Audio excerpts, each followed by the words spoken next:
네, 안녕하세요. 큐스톡입니다. 주린이가 홀로 서는 그날까지 주홀그 두 번째 강의입니다. 오늘은 지난 시간에 이어서 주식 투자의 가장 기본이 되는 재무제표에 대해서 알아볼 텐데요. 그 전에 주식 투자를 처음 시작할 때 여러분들이 주식 투자에 대해 어떤 관점과 시각을 갖느냐에 따라서 앞으로의 투자 성과가 결정되기 때문에 꼭 지난번 첫 시간 강의를 듣고 오시길 바랍니다. 자, 그런데 재무제표를 보면 이게 재무제표인데요. 재무제표를 보면 이렇게 복잡하죠?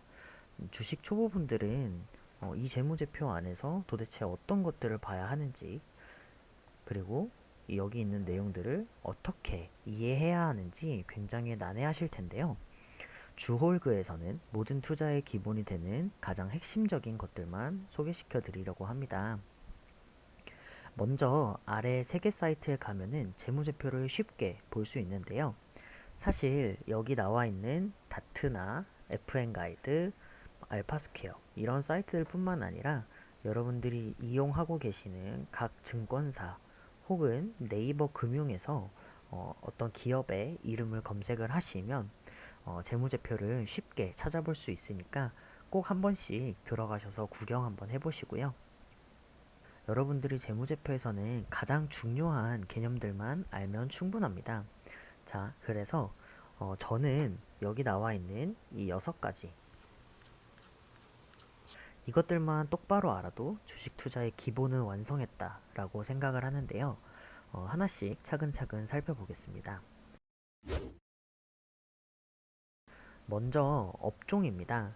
업종은 말 그대로 해당 기업이 어떤 분야의 사업을 영위하고 있는가라는 걸 의미하는데요.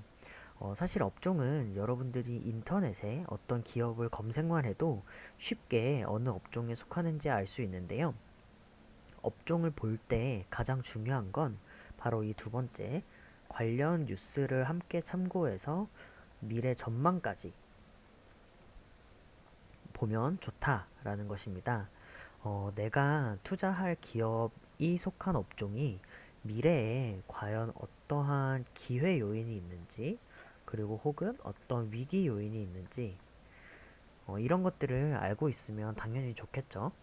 그래서 실제로 여기 보이시는 이 선익 시스템이라는 회사에 대해서 제가 공부했던 내용인데요. 선익 시스템을 찾아보시면 이렇게 영위하고 있는 업종에 대한 설명은 쉽게 보실 수가 있어요. 가장 중요한 건 OLED 장비를 제조하고 판매하는 업종인데요. 이때 일본 수출 규제와 맞물렸던 시기인데요. 단순하게 이렇게 OLED 장비를 만드는 회사이구나 라고 끝나는 게 아니라 여러분들이 이런 사회, 경제적인 배경, 환경 이런 것들을 보셔가지고 이 기업의 미래 요인까지 파악을 해보실 수 있어요. 두 번째로 중요한 것은 바로 당기순이익이라는 것입니다. 이건 사실 조금 쉬운데요. 재무제표를 보면 이렇게 당기순이익이라는 항목들이 있어요. 말 그대로 기업이 벌어들인 순이익에 대한 내용인데요. 여기 아래에 있는 두 개의 기업을 보시면 하나는 매번 흑자를 기록하는 기업이고 하나는 적자를 기록하면서 또 적자 규모가 점점 커지는 기업임을 알 수 있는데요. 어, 자, 우리가 투자한 기업이 상장 폐지를 당하면 곤란하겠죠? 그래서 단순하게 당기순이익이 흑자를 기록하는 기업은 속된 말로 망할 일이 없기 때문에 기업의 기초 체력이 아주 튼튼하다라고 볼 수 있는 것입니다. 네, 세 번째는 PER이라는 건데요. PER은 Price Earning Ratio라고 해서 사전적으로는 이제 주가 수익 비율이라는 사전적 의미를 갖고 있습니다. PER은 어떤 기업의 현재 주가가 그 기업의 수익 규모에 비해서 어느 정도로 평가가 되고 있느냐라고 생각을 하시면 될 것 같아요.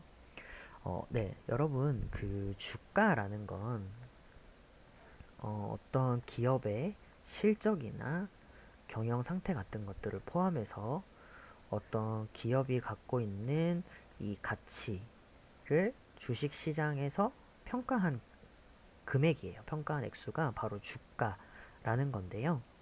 어, 여기 현재 주가가 그 기업의 가치에 비해서 어느 정도 되는가 라고 쉽게 이해를 하시면 되는데, 결국은 PER이 높다라는 건 현재 주가가 어떤 기업의 적정 가치보다 더 높게 평가가 되어 있다라고 볼 수 있는 겁니다. 그래서 주가를 이제 기업의 가치라고 해볼게요. 뭐 엄밀히 말하면 이제 수익 규모지만 쉽게 이해하려면 기업의 가치라고 보면 되는데요. 자, PER이 높다라는 건 위에 게 아래 거보다 더 높다라는 거겠죠?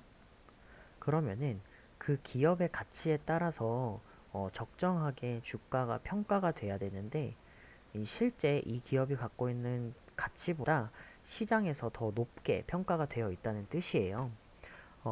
자, 그렇게 이해를 해보면 이제 PER이 30인 반도체 회사 A와 PER이 5인 자동차 회사 B가 있는데요. 그러면은 여러분, 이 두 가지 회사 중에 과연 어떤 회사가 더 투자하기 좋은 회사일까요? 단순하게 생각하면 자동차 회사 B가 반도체 회사 A보다 PER이 더 낮기 때문에, 즉 시장에서 그 기업의 가치만큼 더 가깝게 평가가 되고 있기 때문에 향후에 주가가 더 오를 가능성이 높다라고 생각을 할 수 있습니다. 하지만 사실 PER을 정확하게 보려면요, 단순하게 이 절대적인 PER의 수치만 본다고 되는 것이 아니라 이 기업이 속한 업종을 좀 같이 보셔야 됩니다. 자, 예를 들어 여러분, 이 반도체 회사 같은 경우에 반도체 시장이 너무 호황인 상황이라고 가정을 해볼게요.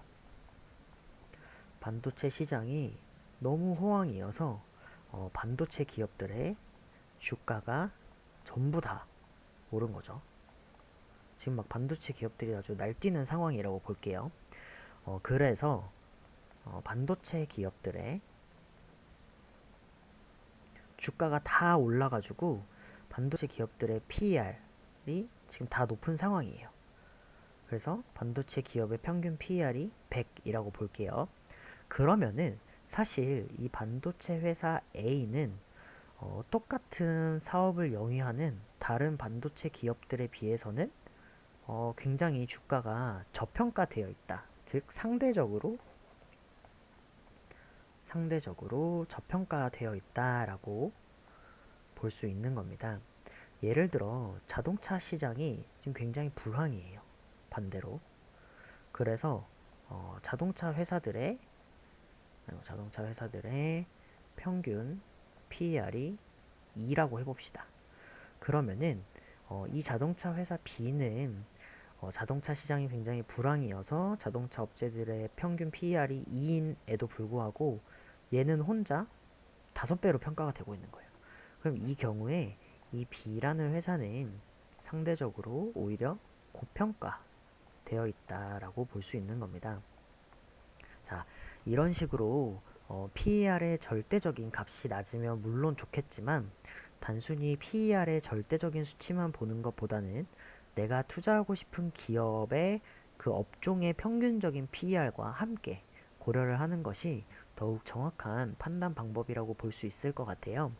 그래서 이제 일반적으로는 PER이 낮은 기업이 유리하다라고 봅니다. 그래서 이런 기업들을 우리가 저퍼, PER이 낮다라고 이야기를 하는데요. PER이 낮다라는 것 자체가 앞서 말씀드렸던 것처럼 어떤 기업의 적정 수익에 대한 평가, 이게 사실은 주가로 반영이 돼야 되는데, 실제 주식 시장에서는 그거보다 더 높게 평가되는 경우가 있어요. 그러면은 PER이 높아지는 겁니다. 네.